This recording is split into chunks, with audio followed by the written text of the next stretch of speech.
So we are going to have a sermon on unbinding the knots of shame at their root.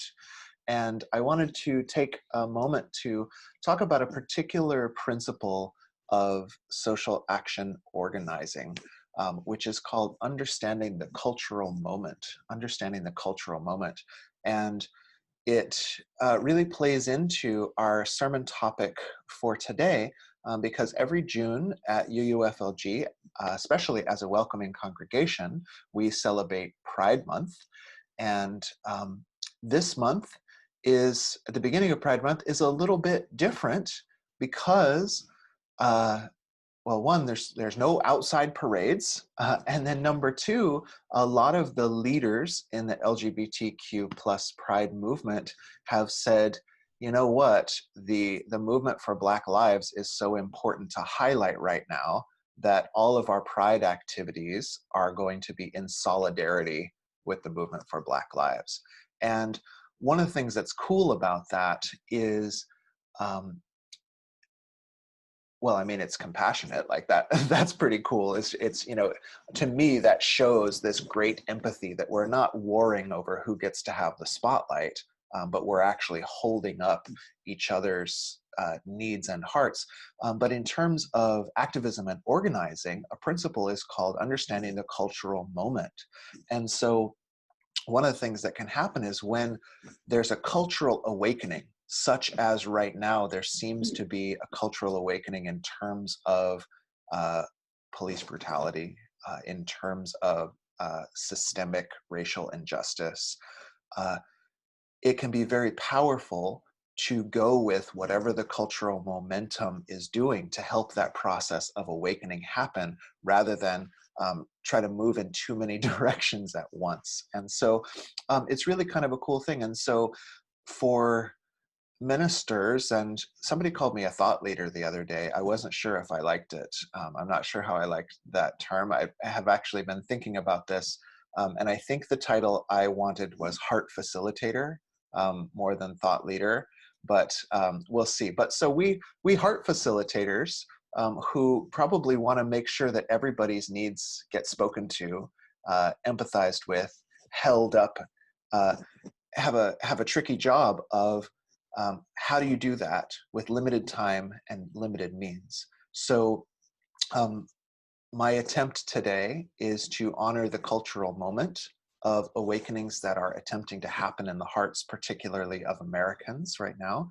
And with that, we'll go with the original sermon topic, which was on shame, which has a lot to do with this cultural moment. I hope you will see. So let me just follow along my notes a little bit. I hope you don't mind. We live in a world riddled by division, divisiveness, and hatred. At the root of this is our capacity to other people and beings. And what allows for this othering or dehumanization is the operation of shame. When we turn this othering process on ourselves, we get toxic shame that weakens us physically and spiritually. When we turn it on others, we get racism, homophobia, sexism, and other terrible diseases of the soul. So I want you, first of all, to imagine with me the world that we already know is possible, which is a world that we've dreamed of for a long time, where being different is not the ground for being mistreated or for being harmed.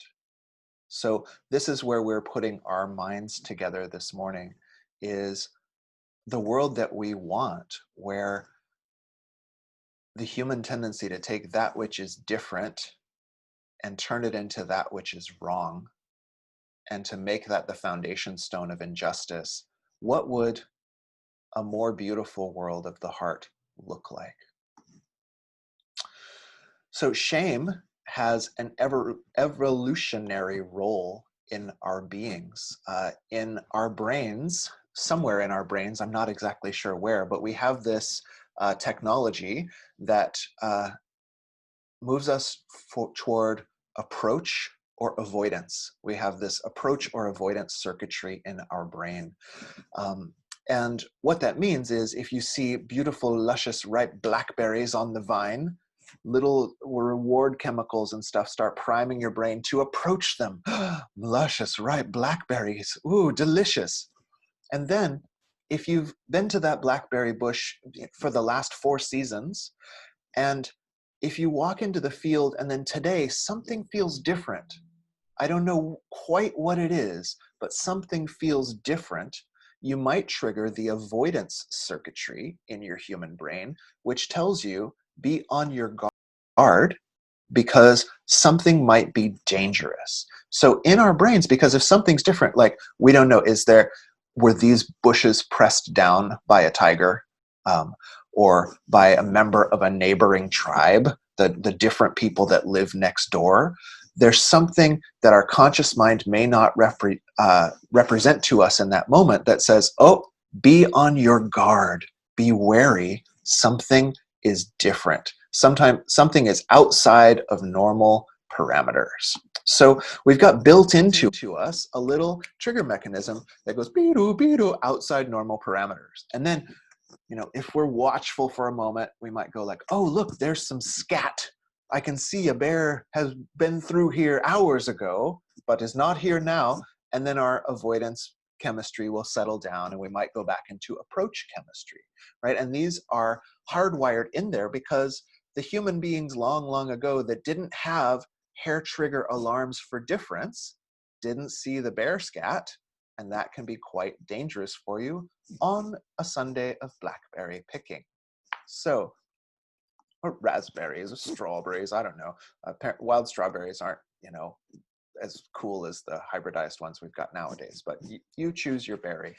And so the beings that survived had this approach avoidance circuitry really highlighted in themselves. This comes into our brain's development as a really sort of greased rails ability to cast the world in terms of normal and not normal. And as we develop as social beings, this starts to become our little heuristic, our little shortcut of how things should be. So we've got an internal shoulding mechanism in our brain.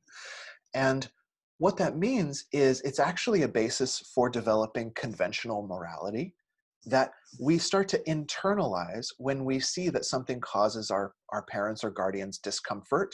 We see their face look uncomfortable, and then our physiology, you've seen this if you've had kids, right? They know when they've done something wrong, and it's actually promoting a stress response in their physiology.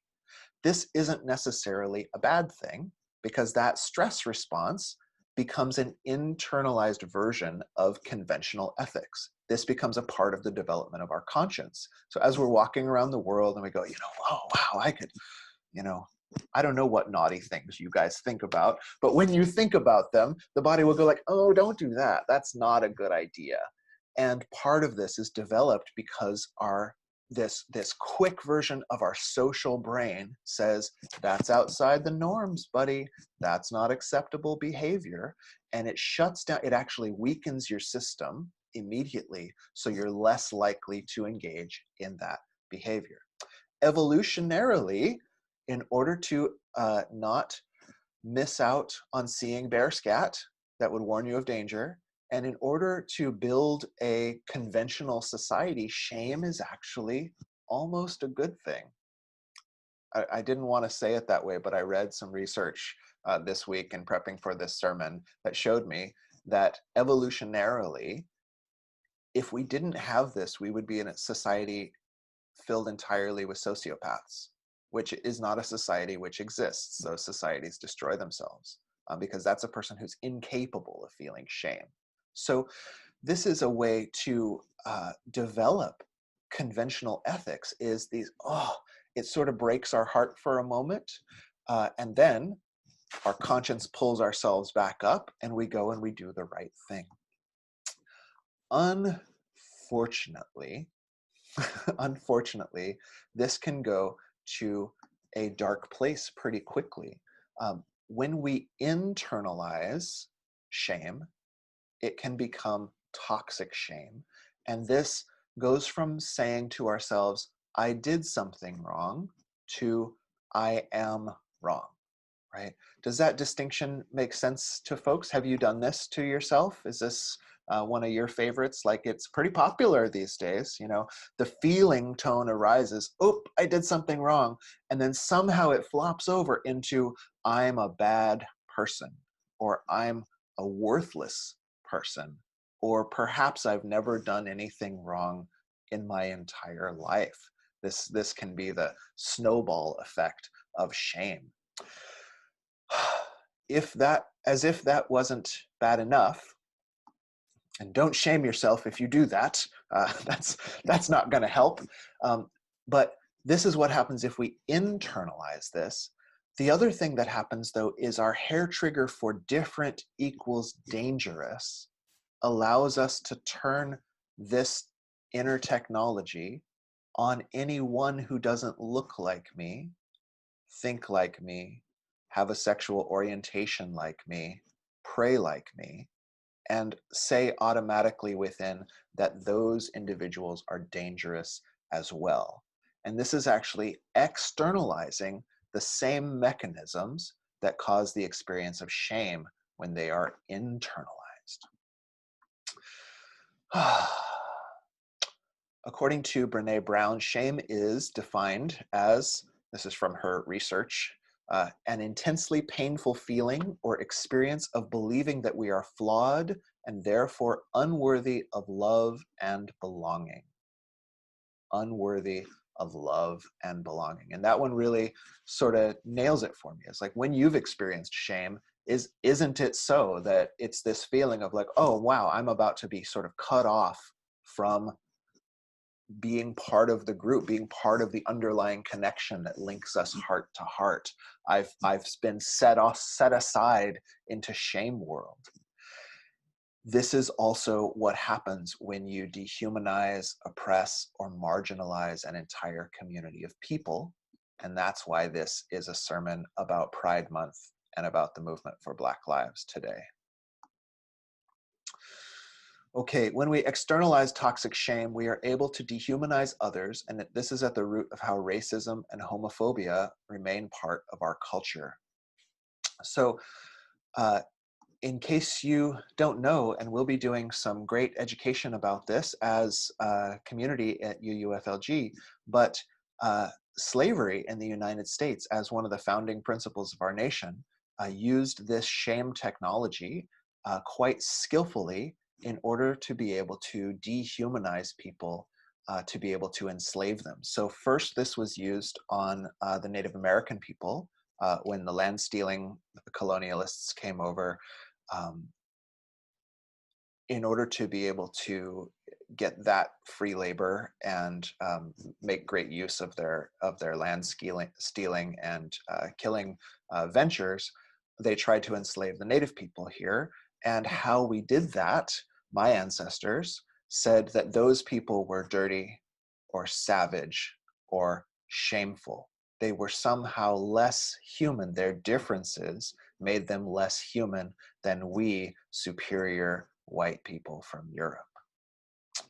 That actually didn't work all that well, although we land grabbers had a great pogrom and genocide against the Native American people that has been quite successful. Unfortunately, enslaving Native people didn't work very well because they knew the land and could escape quite easily. And so we rapidly turned those slaving efforts toward people from the continent of Africa, and we used the same thing.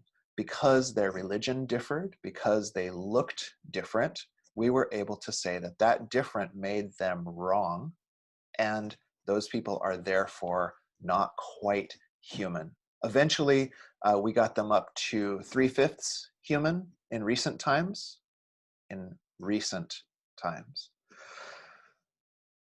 It's all the same technology that allows us to say, that's other than me. This does not partake in my experience. This type of person, this group of people, is not welcomed into the circle of love, belonging, and intrinsic worth. Later, we used social Darwinism and racist pseudoscience that was brought on to argue, like these are the same kind of folks that like tobacco companies hire to say that smoking cigarettes is good for you, and the gas companies hire to say that like global climate change is going to be a real boon for the tropics that reach all the way up to Alaska or something like that. Like this kind of science to say that African people, Native people, basically anyone but people from England and maybe Germany sometimes, were inferior races. So if we don't get ourselves down to this technology in our human brains, this instinctual desire to keep ourselves safe by finding first what's different and then assuming that different means dangerous, we're likely to perpetuate the same mistakes over and over again because we haven't got a handle on what makes us dehumanize one another. Okay, how do we untie knots like this? Knots that have lived in the psyches of oppressor and oppressed in culture for hundreds of years. I believe we have to become shame-informed. So this is a terminology that just came to my mind because I'm also working a lot with the idea of becoming trauma-informed. And if you want to know why police are often much more violent than they need to be, you need to get trauma-informed. And if you want to know why riots break out, you need to become trauma-informed. If we want to know why we dehumanize and marginalize each other, we need to become shame-informed. We have to distinguish where shame is useful and where it is toxic. Where shame is useful is when it breaks the heart of comfortable people of privilege, people who have been happily living their colorblind lives until exposure to injustice and inequity that has been going on all along outside their bubble. This is an experience of heartbreak, and it often results in a moment of what they call white liberal guilt. You might feel a little confused, especially if you are the inheritor of oppression and genocide. You might feel a little confused, not being someone who longs for genocide yourself. What exactly should I do with all of these feelings? The first moment is of heartbreak. The first moment is of heartbreak because what underlies shame is really an experience of mourning. Shame is our heart calling us to live more deeply the values that haven't yet been able to push their way to the surface amidst a culture of normalcy that is below the level of what our hearts know is possible.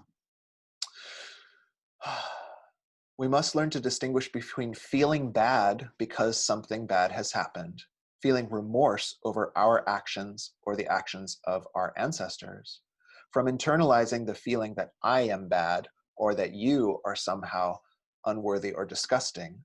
And we must be able to come to our heart's grief and mourning and let that grief and mourning cleanse and empower us. The experience of disgust, whether it is disgust towards oneself or another, is not an empowering thing. I'm reminded of the research from the Gottman Institute, where they can track which marriages will end in a divorce by looking at the micro expressions of disgust on the partner's face. When we internalize this disgust, when we externalize this disgust, it only leads to fracturing. What starts as shame or a moment of guilt is meant to be a full-on heartbreak that allows the floodwaters of justice to flow through your eyes as tears and cleanse us. Shame is not empowering. It's participating in the same dynamic. More disempowered people does not a healthy society make. From Brené Brown again.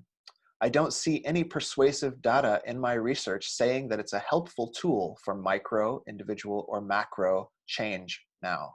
It's more like a scarlet letter used to literally cast out or shun someone who's a threat to community because they're not adhering to the community's model of behavior. We need to move to the next step of being shame-informed and recognize that we live in a society that makes it not okay to be outside the norm. And despite our aspirations and lip service to the idea of equality, what's normative in this culture is to be white, cisgendered, and straight.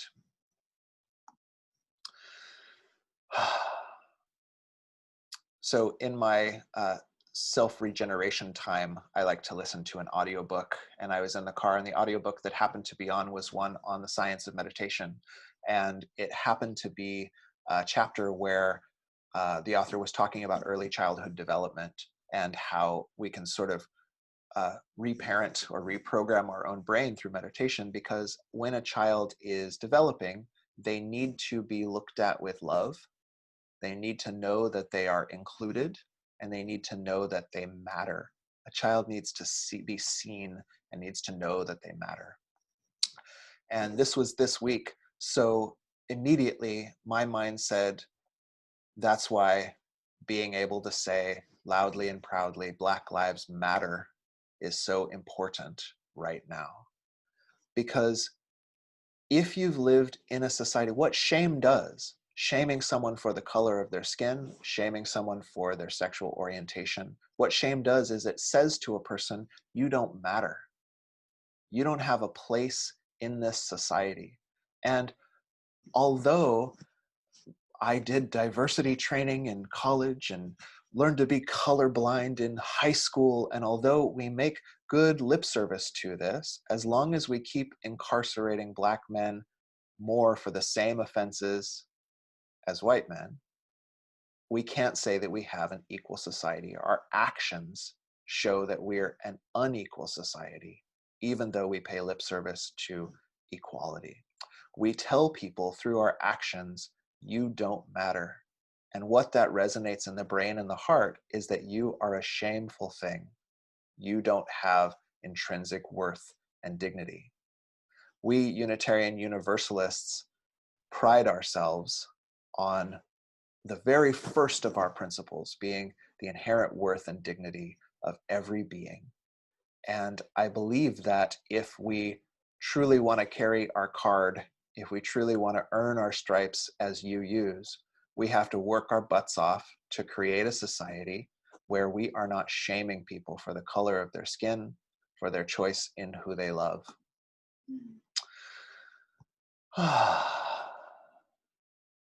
Okay. When we allow dehumanization and oppression to take place on our watch, we not only allow shame to fester in others, but we invite it into ourselves. We fail to rise to the dignity that is our birthright as human beings. We behave in a shameful way. The beautiful thing about shame is that it can call us to mourn. As soon as we let the grief into our hearts, we can be catalyzed to play our part in making the world a more loving place. Our Universalist roots invite us to contemplate that if we are silent in the face of oppression, we have not only participated in that oppression, but have oppressed our own spirit. So what is shame really? I believe in this context, it is the call of our most human values longing to come into being. If we can let our hearts break a little bit, we can feel that underneath the weight of shame, in my case, the weight of white liberal guilt, is a flood of longing for a more loving society that's urging its way into being right out through my chest. Okay, what is our action plan? Thank you, Fajun. These are great abstract ideas. What is my action plan? I think it must be twofold. For the shame that has been weaponized and internalized against those our society has oppressed, we as a nation and a world must hold loving space for the decompression from that shame. I think as long as we are uninformed about how dehumanization works, how telling people that they are unworthy members of society, as long as we're uninformed about how that works, we'll continue to be confused about how we can truly come together and create a society of true equity and justice. We must recognize the trauma that is inflicted not only by ongoing physical violence and fear, but the trauma of 3/5 personhood, of not mattering, of not being given a full choice to matter. We must get comfortable first with hanging up a pride flag and saying Black Lives Matter, and we must stay uncomfortable about the status quo and let that discomfort goad us into action. We who don't think of ourselves as oppressors by any means, this is part 2 of my 2-part action plan, but are the heirs to the spoils of violence, we must know that when the implications of that inheritance fully come home to our hearts will break. And the shame may feel so overwhelming that we long to shut down, tune out, or go backward. Or we may long to grieve, apologize, and grovel, or even take up the mantle of the great white savior and do something on behalf of all of us. And all of these reactions are not as loving as they could be. For the sin of othering another, we shouldn't compound it by the sin of othering ourselves. The world doesn't need your disempowerment. The world needs your love. And so today, let us drop the weapon of shame, whether we have turned it upon ourselves or upon others, and let us take up the balm of grief. May this grief soften us, make us pliable and workable, so that when love asks, we may move, we may act. And without neglecting the dishonor of our past, let us go bravely forward to create a brighter future together.